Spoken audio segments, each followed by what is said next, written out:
আজ আবার কি রান্না হবে গো মা? আজ তোর বাবা বাজার থেকে টাটকা কচি লাউ নিয়ে এসেছে। আজ ওই লাউয়ের খোসাগুলো দিয়েই বানাবো দারুণ টেস্টি একটা বাটা ভর্তা রেসিপি।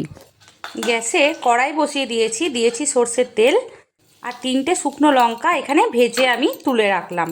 এবার দিচ্ছি হাফ চামচের মতো কালো জিরে। এবার এই লাউয়ের খোসাগুলো ছাড়িয়ে নিতে হবে। ছাড়ানো হয়ে গেলে কিন্তু ভালো করে ধুয়ে পরিষ্কার করে নিতে হবে। সাথে একটা পেঁয়াজ আর ওই 8-10 কোয়ার মতো রসুনও আমি এখানে ছাড়িয়ে নিয়েছি। এবার এই কালো জিরে ফোড়ন দেওয়ার উপরে দিয়ে দিচ্ছি লাউয়ের খোসা, কুচানো পেঁয়াজ আর ওই 8-10 কোয়ার মতো রসুন, সামান্য নুন আর সামান্য হলুদ। এবার ঢাকা দিয়ে বেশ কিছুক্ষণ লাউয়ের খোসাগুলো সেদ্ধ করে নিতে হবে, একটু ভাজা ভাজার মতো হবে আর কি। ভাজা হয়ে গেলে লাউয়ের খোসাগুলো তুলে নিতে হবে। লাউয়ের খোসা পেঁয়াজ দিয়ে এইভাবে ভাজাও খেতে কিন্তু দারুণ টেস্টি লাগে। দাঁড়ান একদিন বানিয়ে দেখাবো নানা রকম সবজি দিয়ে এরকম খোসা ভাজা, আমার ঠাকুমা বানাতো। এবার শিলনোড়াতে বেটে নিতে হবে। আপনারা চাইলে মিক্সিতেও বেটে নিতে পারেন, তবে শিলনোড়াতে বাটলে টেস্টটা আরও অনেক বেশি ভালো হয়।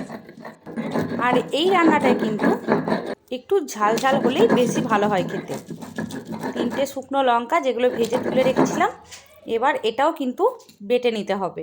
একসাথে বাটা হয়ে গেলে তুলে নিয়ে গরম গরম ভাতের সাথে খেয়ে দেখুন কেমন হয় খেতে। অবশ্যই কিন্তু আমাকে কমেন্ট করে বলবেন যে খেতে কেমন হয়েছিল। দেখা হচ্ছে অন্য কোনো ভিডিওতে। আজকের মতো তাহলে এখানেই টাটা।